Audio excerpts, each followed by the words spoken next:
Bom dia. O bom dia hoje vai ser daquele jeito.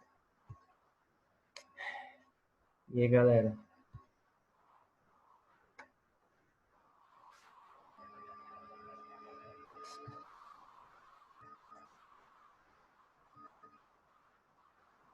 Bom dia, tudo bem? Eu vou só esperar um minutinho aqui, aí eu já começo aí com vocês, tá bom? Vou só mandar mais uma mensagem lá no WhatsApp para cobrar a galera, porque senão já viu, né?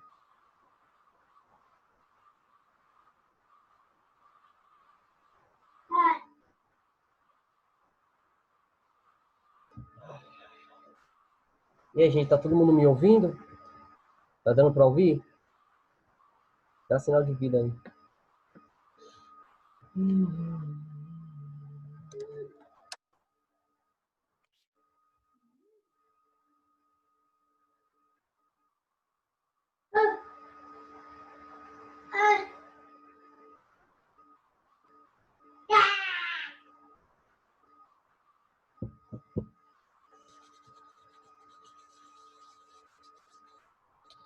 Era mais uns 2 minutinhos só e eu já começo. Mais um minutinho.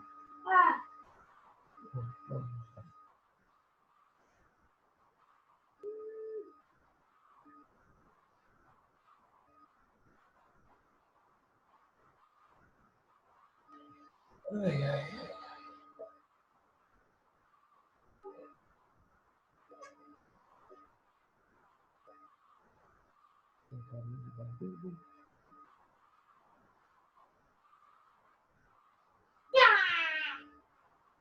Ei, Gustavo.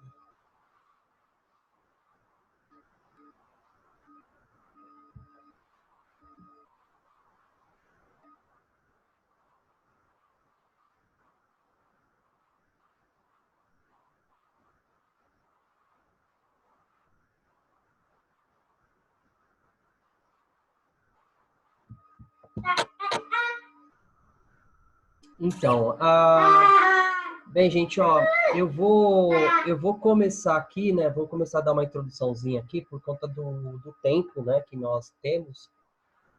Na aula da semana passada, nós estávamos falando, né, sobre o Japão, né? Nós estávamos falando sobre os povos do Oriente, nós falamos de Japão, de China, de Índia. Essa semana aqui a gente vai começar a falar dos povos do Oriente Médio, né? Então, quem são os povos do Oriente Médio? Nós vamos falar hoje dos persas. A semana que vem nós vamos falar dos judeus, né, os hebreus, e na outra semana nós vamos falar dos fenícios, né? Então tem esses 3 povos que nós vamos trabalhar essas 3 semanas, que eu acho que é interessante da gente falar sobre eles. Bem, os persas, né? Os persas, eles, a primeira coisa que nós temos que ver é o seguinte: nós sabemos muito pouco dos persas, mas por conta de uma questão voltada às guerras. Gente, ó, eu já falei isso para vocês e vou voltar a falar. Quem escreve a história são os vencedores, né? Então, nós temos que levar em consideração isso, né? Então, quem vai contar a história do povo, né, do povo daquele período que nós estamos, né, falando agora, vai ser os gregos. Então, os gregos, eles vão escrever a história. Então, os gregos, eles vão contar a história a partir do seu ponto de vista, né? Então, levando em consideração que os gregos venceram os persas em vários combates, em várias guerras, foram os gregos que venceram os persas. Bem, então, falando um pouquinho dos persas, então nós temos que entender aonde está localizado os persas hoje. Se nós fôssemos, né, se nós fôssemos hoje delinear o território persa, os persas estavam hoje na região do atual Irã, né, parte da Índia, né, e um pouquinho mais para o Oriente, né? Foi um dos maiores impérios, né? O Império Persa foi um dos maiores impérios em território do mundo. Bem, gente, então é o seguinte, então aquilo que, né, nós começamos a trabalhar isso. Primeiro, então nós sabemos muito pouco deles, porque os gregos, como venceram as guerras, não, assim, eles não escreveram sobre os derrotados, isso é fato, né? Então isso até os dias de hoje, né? Quando nós vamos estudar as guerras, nós vamos estudar a partir do olhar de quem ganha e nunca a partir do olhar de quem perde. Tudo bem? Então, uma das coisas que nós vamos falar aqui. Bem, gente, então, o povo grego, o povo persa, ele vai se estabelecer ali no Planalto iraniano, mais ou menos há 2.000 anos antes de Cristo. Então, há mais ou menos 2.000 anos antes de Cristo, os persas vão se fixar, eles vão dominar o território, né, o território das planícies iranianas, né? Então, ali onde é o Irã hoje. Então, qual o maior problema do povo iraniano, do povo persa? Gente, eles não tinham recursos, eles não tinham um rio para realizar a agricultura, né? Então, eles não tinham um rio para a produção do seu próprio alimento. Então, nesse sentido, os persas, eles vão expandir o seu território. Eles vão expandir o seu território e eles vão fazer uma forma de política um pouco diferente, mas vai ser também feito na Grécia. Já ouviram falar de cidades-estados? Não?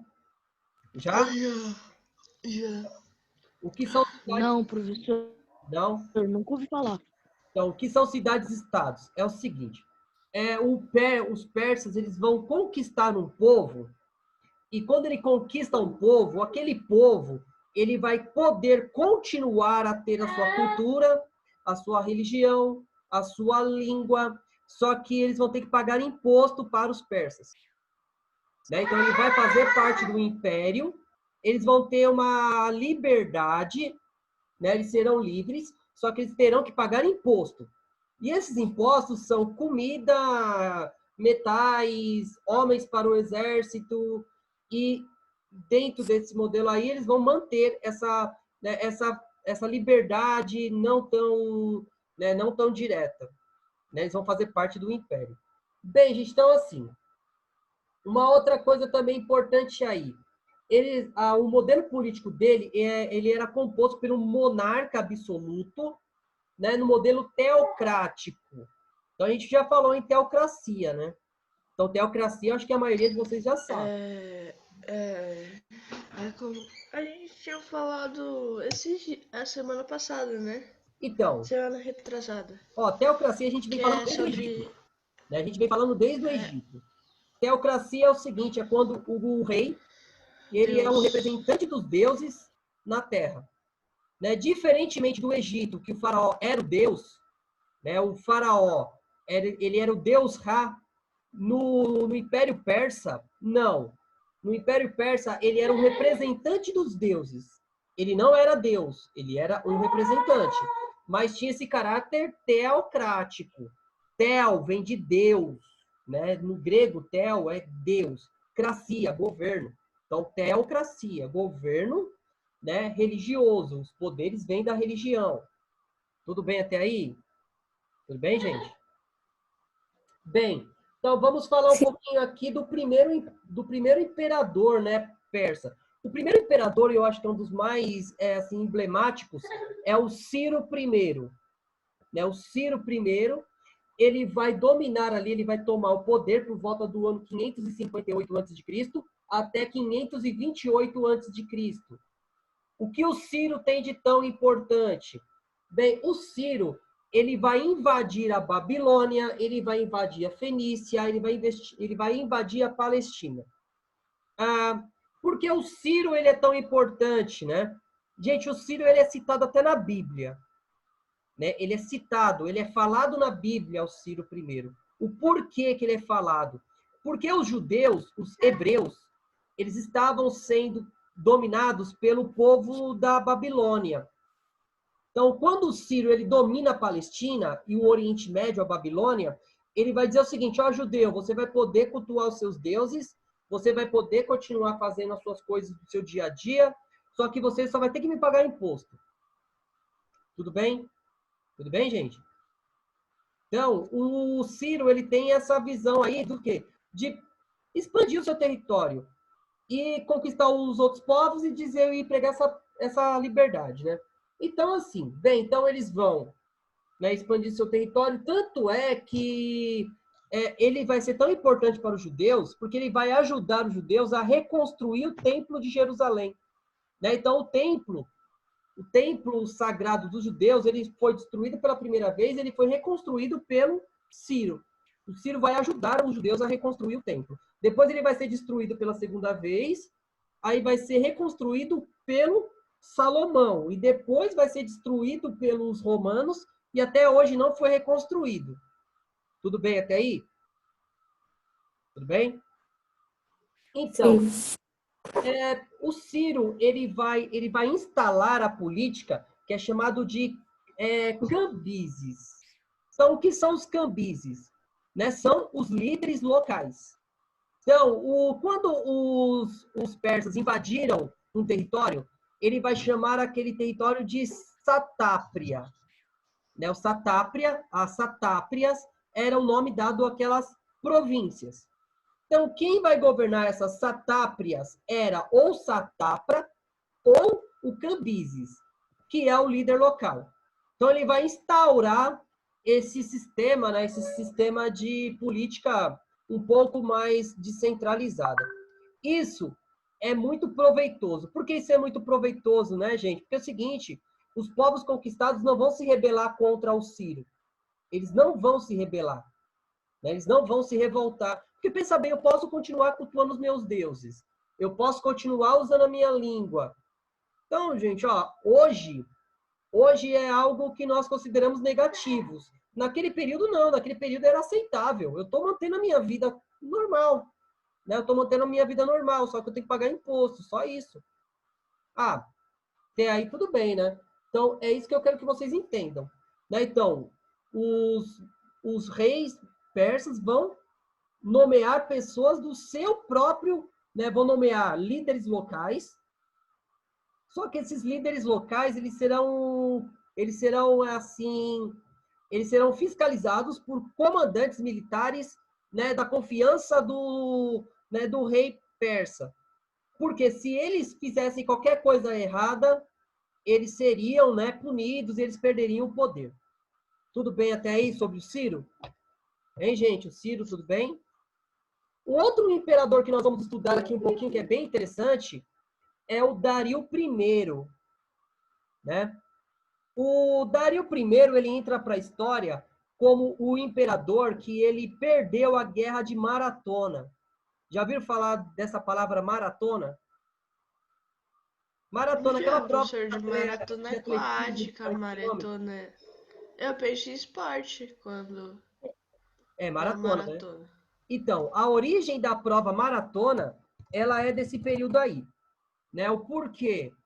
Né? Porque houve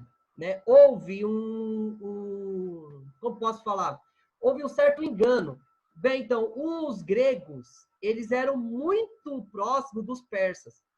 Né? Então, Atenas, que é uma cidade grega, ela tinha uma aliança com um povo persa, porque os persas eram vários povos unidos no mesmo território, assim, no mesmo império. Só que os atenienses, eles tinham uma relação comercial com um povo chamado Medos. Né? Povo Medo. Né? Então, esse povo Medo, que é um dos povos que compunham o Império Persa, eles vão ter uma aliança com os atenienses e Atenas ele vai pedir ajuda aos Medos numa guerra contra um povo inimigo ali perto ali da Turquia atualmente. Então, nesse sentido aí, quando os persas eles organizam o exército, eles chegam para batalhar, né? Eles chegam na batalha, no campo de batalha, e falam, agora que a cobra vai fumar, a batalha tinha acabado. Acabou a batalha. Aí, o que fazer com esse monte de gente que saiu lá do Irã, veio andando até a Turquia para uma batalha, só que a batalha não existia batalha, acabou a batalha. O que o exército persa vai fazer? Ah, é assim mesmo? Você vai querer me dar uma pedalada? Então é o seguinte, nós vamos invadir a cidade de Maratona, que era uma cidade aliada dos atenienses. Então nós vamos invadir uma cidade que é seu amigo, nós vamos invadir, não quero saber. Você fez eu sair lá do Irã, deixei minha mulher lá no Irã, deixei meus filhos lá no Irã. Eu vim até aqui andando e você falar para mim que não tem mais combate? Ah, você tá de brincadeira, né? Aí houve a Batalha de Maratona. né? A Batalha de Maratona, que foi a tentativa dos gregos ou dos persas em invadir uma cidade na Grécia, que era a cidade de Maratona. Aí, segundo a história, né, o Dario ele morre nessa batalha. Ele morre, né? Ele sofre, ele recebe uma flechada no peito e ele morre lá na sua cidade, né? Ele vai morrer. Tanto é que é nesse momento aí que surge um imperador chamado Xerxes. Lembra do filme 300? 300 Esparta? Né? Então, é aí que surge o Xerxes, o rei Deus. Né? Mas o porquê eu estou falando de maratona para vocês? Né? Porque é o seguinte, os persas eles vão perder a batalha de Maratona. Aí um soldado grego, para contar a história, o que, é que ele vai fazer? Ele vai correr de Maratona até a cidade de Atenas, que era 40 quilômetros de distância. Quando ele chega na cidade de Atenas, ele dá a notícia e cai morto. Por isso é que tem a origem da prova da maratona, que são 40 quilômetros. Tudo bem, gente? Deu para entender? Então, por que eu estou falando aí do Dario? Sim. Mas eu falei do Dario perdedor, mas nós temos que entender que o Dario ele é um imperador bem interessante. Primeiro, o Dario ele vai construir estradas. Ele vai construir estradas para poder ligar as províncias, para poder ligar as cidades dominadas por eles. Por que, né, gente, estradas, né? Então, isso para facilitar o correio, né? Uma das heranças dos persas é o correio, né? Então, está acontecendo uma revolta numa cidade em alguns quilômetros. O que aqueles líderes vão fazer? Eles vão escrever a mensagem, colocar num cavaleiro, o cavaleiro vai correr 25 quilômetros, vai parar no interposto, vai trocar de cavalo, né? Então vai trocar o mensageiro, que vai pegar a mensagem e vai correr mais 25 quilômetros. Então, o Dário ele vai ser o primeiro imperador que vai implantar isso, esse sistema de correio. Tudo bem, gente? Aí? Oi. Pode Então, falar. na maioria das vezes, quando alguém tinha que buscar uma mensagem, a pessoa tinha que andar mais de 50 quilômetros, né? Quanto que é 50 na ida e 50 na volta. Então, mas como funcionava o correio deles? Para ser mais ágil e mais rápido, a cada 25 quilômetros da estrada tinha um posto, tinha como se fosse uma cabana, onde ali eles trocavam o mensageiro. O mensageiro que tinha dado 25 quilômetros, tinha corrido no cavalo 25 quilômetros, ele vai trocar com outro mensageiro. Isso gerava uma velocidade muito grande. Porque você trocava de cavalo, então o cavalo iria correr tudo de novo. Professor, eu achei que trocava o cavalo, não Não, o trocava todo mensageiro. mundo. Trocava o cavalo Mas, e o mensageiro. Então, a cada 25 quilômetros. Então, aí o cavalo que correu 25 quilômetros, quando ele chegava, ele trocava, né? Trocava com o cavalo e o mensageiro. Então, eles poderiam descansar e ficar ali esperando uma outra mensagem. Entendeu? Entendeu, gente? Então, o porquê o Dario ele é tão importante, né? Gente, o Dario ele vai criar algo que até naquele momento não existia.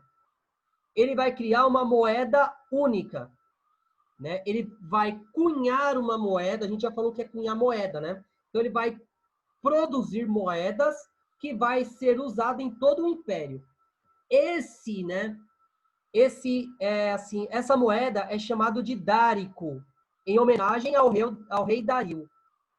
Né? Então ele vai começar a cunhar moedas que vai valer por todo o império. Então o Dario ele tem essas condições aí, ele tem esses avanços. Correio e moeda, o dárico. Tudo bem?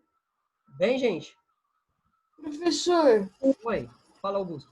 o Irã usa até hoje essa moeda ou eles já mudaram? Não, essa moeda já não é usada há muito tempo. Né? Não. Muito tempo. Né? Então, gente, por que eu estou falando isso aí para vocês? Porque eles vão começar a ter um sistema monetário. Realizar comércio à base da troca de produtos por moeda. Né? Até então não existia esse comércio monetário. Tudo bem? professor, antes então era tipo um pedaço de bife. Tipo um pedaço de bife com outro pedaço de galinha, alguma coisa assim. Então, mais ou menos assim, eu tenho algo que você quer e você tem algo que eu quero. O que a gente vai fazer? Vamos trocar. Aí eles trocam. Eles trocam. Assim, não precisa, assim, Professor, então, por exemplo, oi? por, é, por, por exemplo, alguém tem um boi e o outro tem uma vaca. E o que quer o boi quer ter uma vaca e o que tem a vaca quer ter o boi. Isso. Aí eles trocam e simplesmente não tem mais nada. Eles só trocam e Uhum. pronto.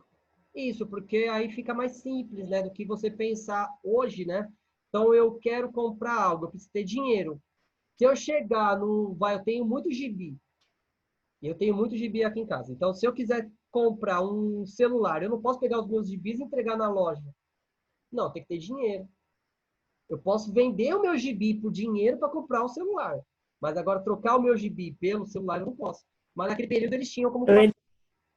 Entendeu? Entendeu, gente? Então, Sim. aquilo que nós estávamos falando, então, assim, as organizações políticas. Então, a gente já falou sobre isso. Então, essa organização política, ela era feita, né, a partir do que era a manutenção do território, só que isso tem um problema muito sério. Gente, uma coisa importante aí também, né? Como esse povo, ele era fragmentado, porque o persa, a gente fala Império Persa, mas existiam vários povos ali. Então, o medo, ele não se reconhecia como persa. Ele era medo, né? Ele era medo, ele não era persa. O persa, ele não se reconhecia com os medos. Ele era persa. Então, nós tínhamos vários povos vários povos fragmentados, mas eles estavam dentro do mesmo império. E quando surge um inimigo, né? Quando surge um inimigo à altura, o que fazer, né? O que fazer? Porque é o seguinte, demorava muito tempo para eles se organizarem. E tem alguns momentos que, pensa bem, eu vou comprar uma briga que não é minha, né? Eu vou comprar uma briga com o povo, se eu não tenho nada a ver com isso, então isso vai facilitar a queda do Império Persa, né? O Império Persa ele vai cair por conta dessa fragmentação. A gente vai falar um pouquinho mais para frente sobre isso. Bem, então, gente, economia. Economia, a gente sabe muito bem que a economia nada mais é do que o que eles produzem. Não estou falando só de dinheiro, estou falando de produção. Bem, os persas, primeira coisa que nós devemos levar em conta, na origem, eles surgiram em uma região que a terra não era tão fértil. Se a terra não é tão fértil, vamos ter o comércio. Vamos realizar o comércio. Só que os persas, eles eram muito bons em um produto chamado tapeçaria. Já ouviu falar o que é tapeçaria? Hein, gente? Tapete, Tapeçaria não é? tapete. Ouvi falar. Sim, já ouvi. Então, tapete. Eu não lembro exatamente. Então, tanto é que até os dias de hoje, o Irã, ele tem uma fama muito grande na produção de tapetes, né? O tapete persa, né? Se você assistir aqueles programinhas de comércio, né, de noite, fala muito sobre o tapete persa. O tapete persa é um tapete considerado de luxo, que ele é feito à mão até os dias de hoje, né? Professor, Oi. na época, como eles não tinham uma terra fértil, eles eram bons em caçar. Então, eles tinham principalmente a questão do seguinte, não é que eles caçavam, eles dominavam povos que tinham agricultura. Então, logo que eu não produzo, eu vou ter uma relação comercial com outro povo, e se esse povo não ajudar, não me ajudar com isso, eu invado aquele povo e faço ele me ajudar à força. Entendeu? Então, eles vão invadir, Sim. eles vão invadir, eles vão invadir a Babilônia, onde eles tinham o rio Tigres e o rio Eufrates. Eles vão invadir a Palestina, onde nós temos o rio Jordão. Eles vão invadir o Egito, né, onde nós temos o rio Nilo. Então, eles vão expandir o seu território. Só que, como eles não se reconheciam como povo unido, eles não tinham uma tática militar, o exército era um... Sabe quando você pega um time de futebol que joga pela primeira vez? né? Pega os catados da sala, então vai pegar os alunos que nunca se viram, vai jogar futebol pela primeira vez. Não é uma desgraça? É, Ninguém sabe como é que joga, sabe? Uma bagunça, uma bagunça. Era o exército persa. Quando eles enfrentaram os gregos, que os gregos, mesmo em números menores, porque pela história ali, o Heródoto, ele exagera um pouquinho. Mas para cada grego, existia em torno de 20 a 30 persas. Né? Então, a quantidade, né? A quantidade de... Uau! Né? Então, a quantidade de persa era muito maior do que de grego. Então, os gregos estavam na desvantagem. Então, qual era a vantagem do grego? O grego, ele tinha uma tática militar. Então, eles tinham um sistema militar mais organizado, diferente do persa. Então, é a mesma coisa você pegar um time de futebol que joga 5 anos junto e você pegar um time de futebol que se conheceu agora. Lógico que o time de futebol que se conheceu agora vai tomar um pau de quem está jogando junto há muito tempo. Então, os persas vão tomar um pau dos gregos. Né? Vai tomar um pau, literalmente, vai perder feio. Tanto é, se vocês é que o filme 300 ele é muito pesado, ele é muito forte, tem cenas que eu não recomendo, mas é mais ou menos aquilo que aconteceu. Mais ou menos, levando em consideração, né? Porque 300 homens não vão vencer 20 mil. Não vão. Né? Não vão vencer 20 mil, isso é um fato. Gente, você pode ter tática militar do que for. Naquele período não existia armas de fogo, então era o quê? Era homem contra homem, né? Então era 1 contra 1. Na verdade, era 1 contra 30. Difícil, né? Difícil essa questão. Bem, gente, então a economia a gente falou um pouquinho aqui. Aí a gente vai falar um pouquinho aqui de sociedade.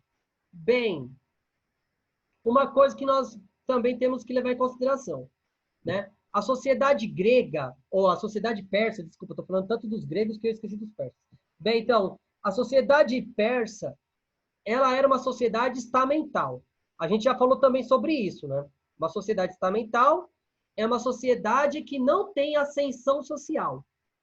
Então, não vai ter mudanças, não vão ter trocas na sociedade. Então, quem é camponês vai se manter camponês pro resto da vida. Quem é militar vai ser militar pro resto da vida.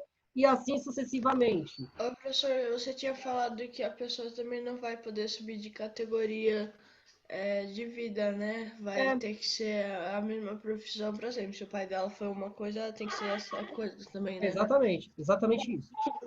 Então, assim, os persas eram uma sociedade estamental. Só que dentro do exército persa... Oi. Pode falar. Falando sobre o que o André falou, por exemplo, a minha mãe, ela era enfermeira. E meu pai, ele trabalhava em técnico e em eletrotécnica. Então, eu teria que trabalhar no trabalho da minha mãe ou do meu pai? Do seu pai. Porque é o seguinte, gente, é uma coisa importante. A mulher na antiguidade, ela não tinha, né, ela não tinha vida fora de casa. A vida da mulher era tomar conta da casa. Né? Então é diferente. Tanto é que em algumas sociedades a mulher nem era educada. A mulher ela não tinha o direito à educação. Em algumas sociedades, a mulher ela vivia para tomar conta da casa. Pode falar. Eu acho que ia ser legal se eu acho que ia ser legal se o pai fosse o pai tipo, da criança fosse dono de casa. Aí o filho ia ter que ser dono de casa também, a mãe ia ficar trabalhando ali. Então, mas, gente, ó, é mais ou menos assim. Quando a gente fala em povo antigo, o povo antigo não é querendo assim. Nós temos que entender que nós não podemos olhar o povo da antiguidade com os nossos valores atuais. Para eles, naquele período, a mulher, ela era o alicerce da casa. Então, ela tinha que tomar conta da família. Então, ela não podia trabalhar. Em algumas sociedades, ela trabalhava dentro de casa. Né? Mas fora de casa, não. Né? Então, nesse sentido, qual é o problema quando a gente estuda a história? Porque muitas vezes a gente quer julgar o povo da antiguidade com os nossos valores atuais. E isso, assim, gente, ó, lógico, na nossa atualidade, a mulher ela tem direito a trabalhar. Tanto é que eu estou aqui com meu filho, né? Tô aqui com meu filho em casa e a minha esposa está trabalhando fora.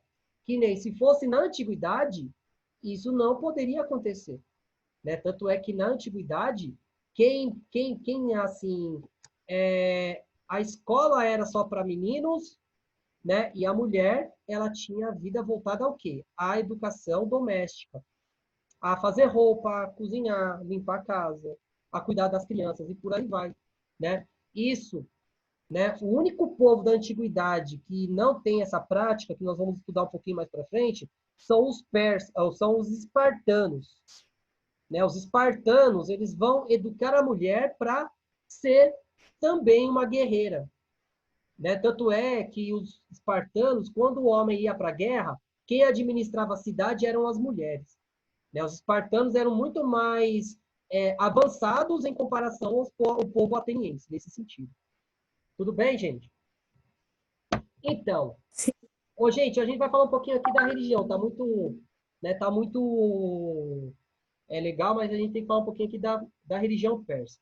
Gente, ó, a religião persa, ela tem muitos valores próximos ao cristianismo. Primeiro, é uma religião dualista. É uma religião que a gente chama de maniqueísta. Então, o que quer dizer maniqueísmo? Tem o Deus do bem e tem o Deus do mal, né? Então, eles têm essa dualidade, né? Tanto é que nós temos, no caso aí, né?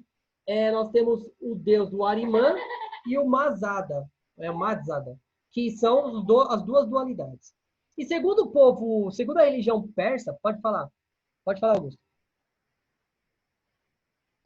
O professor, eu não entendi direito, que nem o livro cita aqui, o que são esses latifundiários aqui. Eu não entendi direito o que eles são. Latifundiários são grandes proprietários de terra. Então, são aqueles fazendeiros que têm uma quantidade muito grande de terra. Tá. Né?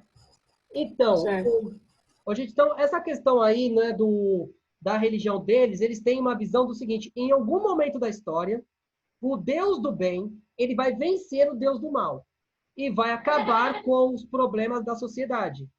É muito próximo com o que o cristianismo prega, né? De que vai chegar a um certo ponto que não vai ter mais problemas. Então, acabam os problemas aí. Né? Então, tanto é que a religião persa, ela serve como base para várias religiões do povo do Oriente Médio, né? Ali da questão ali dos judeus, dos muçulmanos, né? Tem muitos que dizem que essa visão do messianismo, né? Messianismo à espera de um salvador, um Messias, ele tem muito a ver com a religião persa. Lembrando que os persas dominaram a Palestina. Então, nesse sentido, faz toda a razão que os judeus usassem esse mesmo comportamento para explicar a sua religião. Uma religião formada ou focada no valor messiânico, né? O que? Esperar um Deus que vai salvar a todos. Né? Então, nós temos também que entender a religião persa. Então, e eles também tinham uma visão de alma, né? Eles tinham uma visão de alma, que é o que acontece depois da gente morre, e ele vai ter dois elementos importantes. O que nós chamamos de paraíso, que também vai ganhar o nome de paradise, né? Porque eram jardins, né? Eles acreditavam que, como eles produziam jardins muito suntuosos, bonitos e tudo mais, eles acreditavam que quando eles morriam, quando o persa morria e ele tinha uma vida regrada, ele ia para o paraíso. E também, se o persa tivesse uma vida não regrada, ele iria para um lugar de sofrimento que era muito similar ao nosso inferno. Tudo bem, gente? Tudo bem? Sim. Alguma dúvida? Sim. Sim. Alguma dúvida sobre tudo isso? Não, até agora. Não, acho que não. Não, senhor professor. Vocês querem falar alguma coisa? Não. Não, professor. Fala, Augusto. Eu não sei se eu entendi direito, mas os persas, eles tiveram eu esqueci como é que é o nome, essa visão religiosa massínica, esperar um salvador, como é que é? É messiânica. Né? Messiânica. Messiânica. Tá. Eles tiveram essa visão religiosa porque eles dominaram a Palestina? Ou não entendi direito? Não. Os palestinos, no caso os judeus e os muçulmanos, vão ter essa visão de messianismo, porque tem alguns historiadores que dizem que a religião persa, elas influenciaram muito as religiões hebraica, islâmica e cristã, né? Eles inspiraram. Gente, eu estou falando aqui de ciência, não estou falando de religião. Assim, cientificamente, nós temos que ver que na história nada se cria, tudo se copia. Né? Então, teoricamente, os judeus, como tiveram contato com os persas, e eles viram que o modelo religioso dele era legalzinho, o que eles vão fazer? Eles vão copiar. Eles vão copiar o modelo religioso persa para poder seguir. Né? Entre um desses valores é o valor messiânico, de que existia um Deus salvador. Né? Existia um salvador que vai libertar o povo do mal. Né? Porque vem essa visão de messiânico, né? De messianismo. Tudo bem, gente? Certo. Então, foi os persas que adotaram essa visão messiânica e os palestinos, com os hebreus e as outras religiões, que adotaram essa visão também. Eles se apropriaram disso. Né? Eles se apropriaram, eles pegaram aquilo que fazia sentido para eles, que ele achava legal, e pegou e trouxe para a cultura deles. Foi exatamente isso. Tudo bem, galera? Dúvidas? Sim. Não. Então, galera, ó, até a próxima aula. Precisando de mim, estou no WhatsApp, é só chamar, tá bom? Estou à disposição. Então, Tá bom, professor. tchau, até mais. Tchau. Tchau. Tchau.